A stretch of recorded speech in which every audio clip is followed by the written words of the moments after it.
자, 이번 순서는 성인 10대 질환 중 하나인 갑상샘에 대해서 한번 또 알아보도록 하겠습니다. 어제도 또 한 번 알아봤었는데요. 오늘 더 자세히 보도록 하겠습니다. 일단 정리부터 한번 다시 하고 가죠. 갑상샘, 목 앞 중앙에 나비 모양으로 후두와 기관 앞에 붙어 있는 내 분비 기관이고요.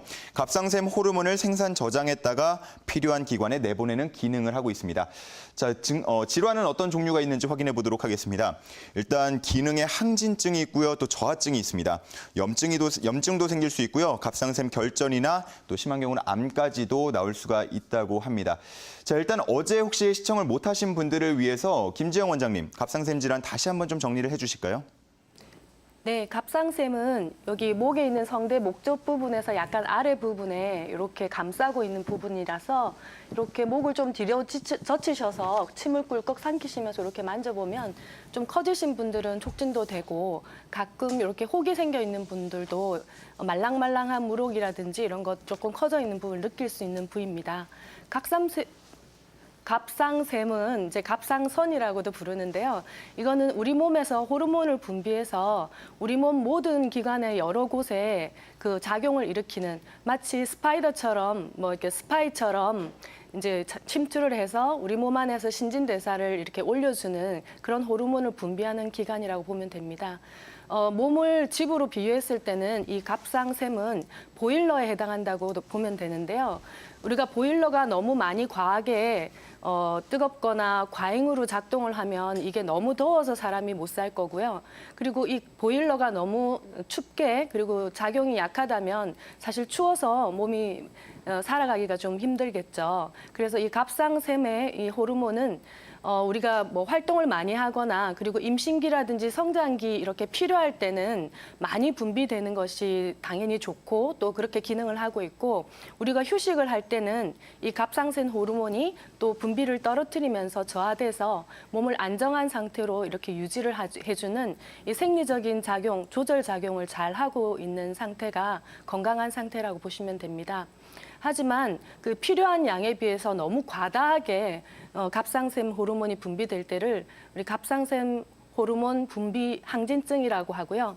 그리고 필요보다 너무 부족하게 분비되는 경우도 이제 이상이 생기는데 이런 경우는 갑상샘 분비 저하증이라고 합니다. 그래서 보통 항진증과 저하증 두 가지 모두에서 우리 신체의 여러 가지 증상이라든지 또 생리적으로 건강하지 않은 증상을 이제 보이게 되는데요. 대표적으로 갑상샘 기능 항진증은 이렇게 호르몬이 너무 과다하게 분비된 상태이기 때문에 우리 몸이 더위를 느끼고 그리고 땀을 흘리게 되고 그리고 심장이 벌떡벌떡 뛰고 그리고 혈압이 오르고 그리고 소화기에서도 이 운동이 좋아지기 때문에 식욕이 너무 오르고 하지만 몸 안에서 이렇게 열작용 대사가 일어나고 있기 때문에 오히려 살은 빠지고 체중이 감소하는 그런 증상을 느끼게 되고 외형적으로도 손이 이렇게 떨린다든지 그리고 눈이 조금 돌출되는 그런 좀 특징 그리고 목이 붓는 그런 특징들이 대표적으로 발견이 됩니다. 그리고 두 번째로는 갑상샘 기능 저하증이 있는데요. 이것은 호르몬이 너무 분비를 적게 하는 건데 필요한 양보다 더 적게 하기 때문에 우리 신체가 쉽게 피로를 느끼게 되고요. 그리고 추위를 타고 혈압이 낮고 그리고 맥박도 느리고 그리고 필요한 혈액순환이 안 되기 때문에 우리 몸이 지치고 그리고 소화기에서도 식욕이 떨어지면서 안 먹는데도 그런데 대사가 떨어진 것 때문에 살이 찌고 그리고 변도 잘 안 나가기 때문에 변비 증상이라든지 눈꺼풀이라든지 팔다리에 이렇게 부종이 일어나는 이런 증상들을 외형으로 보일 수가 있습니다. 그렇기 때문에 이렇게 갑상선 기능 항진과 저하가 모두 다 이제 신체에 불건강한 상태고요. 이 두 가지 이외에 갑상선 암이라고 하는 이제 증상도 요즘 최근에 많이 폭발적으로 이제 증가되고 있는데 이 갑상선 암은 당연히 악성 종양이 이제 갑상샘 조직에 생긴 것으로서 보통 손으로 만져봤을 때 조금 딱딱하면서 거친 그런 것들이 촉진이 될 수 있고 침을 삼킬 때 좀 불편하든지 목이 좀 아프다든지 그리고 여기 연하곤란이라 그래서 음식물 삼키기도 어렵고 그리고 목소리도 쉬는 그런 증상까지도 좀 느낄 수는 있는데요. 하지만 갑상선 암은 굉장히 전이율도 낮고 그리고 이게 사망률로 이어질 경우도 상당히 낮기 때문에 갑상선에 암이 발견됐다고 해서 너무 빨리 어떤 수술이라든지 조처를 하시는 것보다는 조금 지켜보면서 경과를 좀 보시는 것이 훨씬 더 낫다고 봅니다. 네, 이렇게 항상성을 유지하지 못해서 기능이 항진되거나 저하되는 또 암까지 이렇게 세 가지 종류, 가장 많이 발생하는 세 가지 종류에 대해서 알아봤습니다.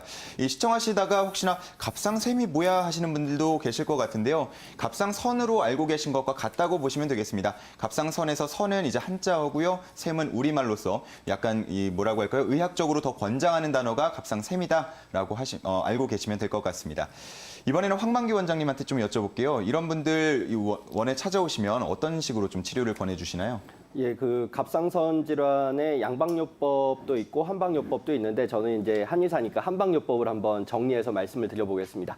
그 갑상선 질환에 대해서 지금 이제 김지영 원장님께서 아주 상세하게 잘 풀어서 설명을 해주셨는데 갑상선 암은 빼고 갑상선 기능 항진증하고 갑상선 기능 저하증을 한의학적으로 어떻게 바라보는가 이거를 각각 말씀을 한번 드려보겠는데요.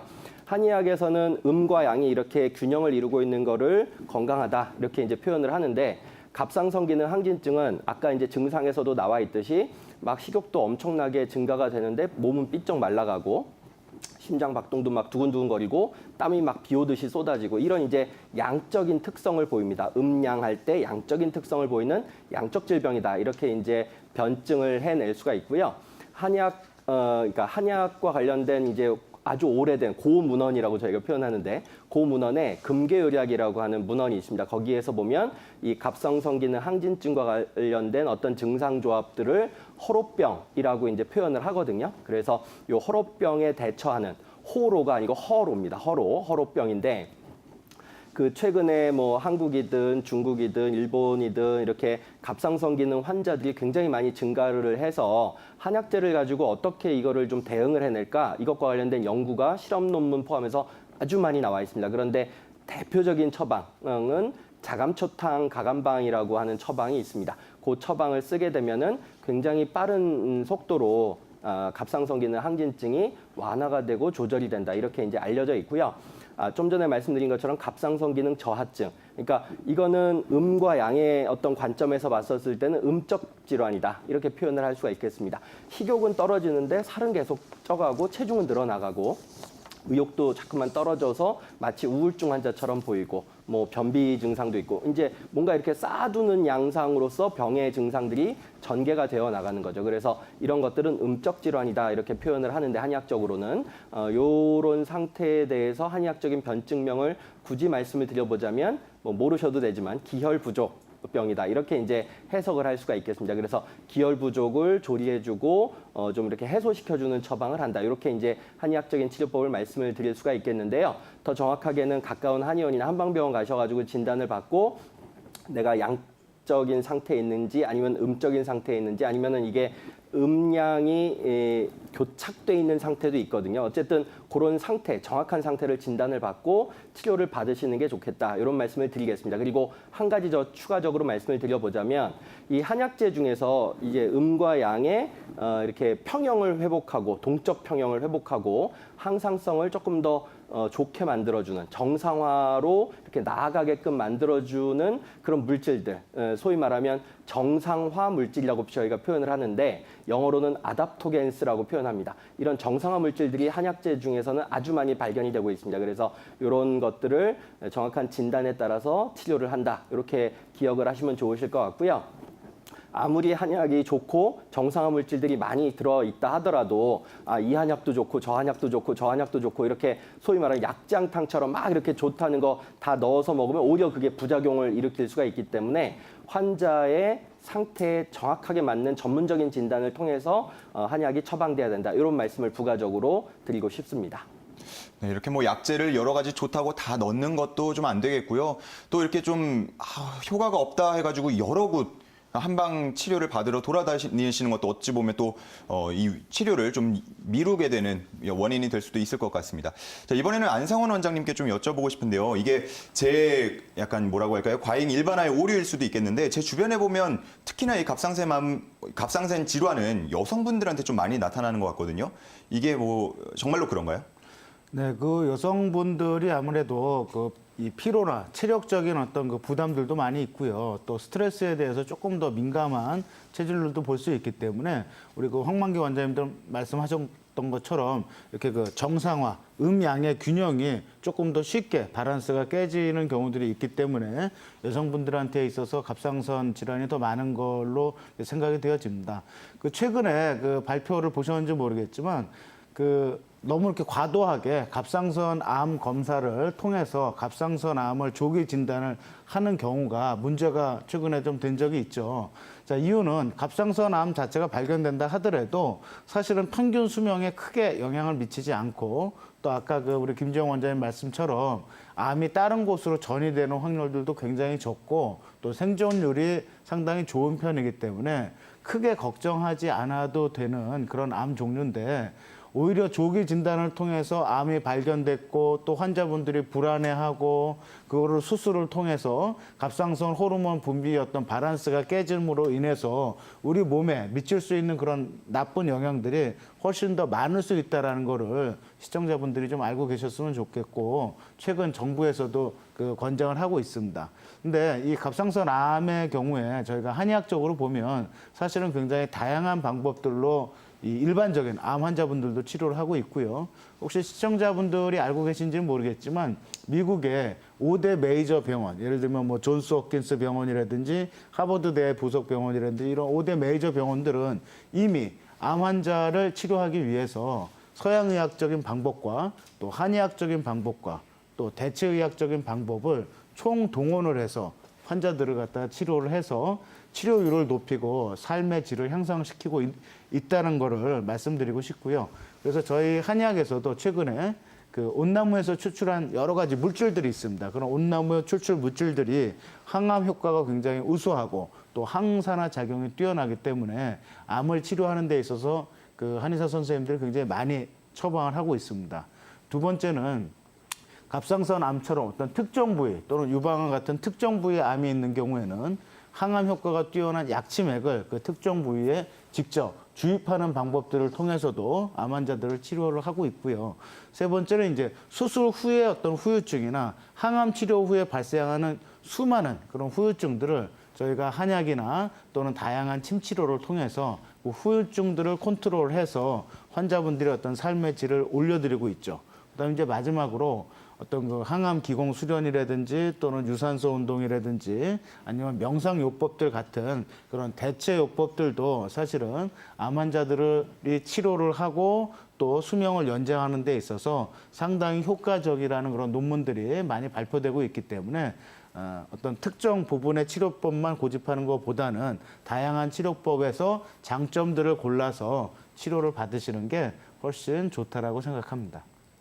네, 갑상샘에 대한 이야기 계속해서 나누고 있습니다. 이번에는 최정은 원장님께 한번 여쭤볼게요. 아까 종류에는 갑상샘 염이 있었거든요. 근데 그 이야기가 지금 많이 안 나오고 있어요. 그 정리 좀 한번 해주실까요? 네. 갑상샘 염이라는 것은 말 그대로 갑상샘에 염증이 생긴 건데요. 그 원인과 증상에 따라 몇 가지로 나눌 수가 있습니다. 첫 번째로 급성 갑상샘염이라는 거는 세균이나 뭐 그런 다른 미생물들에 의한 감염에 의해서 급성으로 발생한 갑상선 염이고요.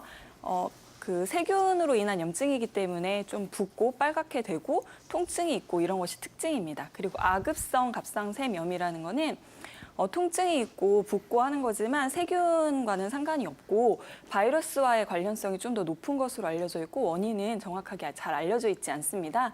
기능 항진증이 됐다가 기능 저하증이 됐다가 다시 정상으로 회복하는 경우가 많습니다.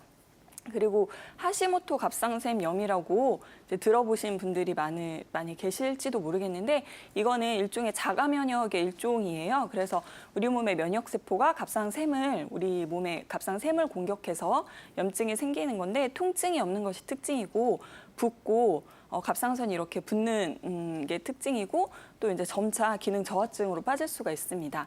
그리고 무통성 갑상샘염이라는 것은 방금 말씀드린 하시모토 갑상샘염의 일종인데 그 결절이나 종대가 조금 작은 것이 특징입니다. 그리고 마지막으로 산후 갑상샘염도 있는데요. 이거는 출산 후에 이제 임신을 하게 되면은 면역이 굉장히 아기에 관한 면역은 억제를 해야 되고 외부 항원에 대한 면역은 계속 좀 활성화가 되어 있어야 되고 이런 좀 혼란스러운 상태가 이제 아기를 낳고 나면은 해소가 되면서 한 산후 3개월에서 6개월 사이에 이렇게 갑상선 조직을 공격하는, 그래서 염증으로 이어지는 경우가 있는데, 이런 경우에도 역시 추후 갑상선 저하증으로 이어질 확률이 높기 때문에 잘 분별을 하셔가지고 초기에 좀 치료를 하셔야 됩니다.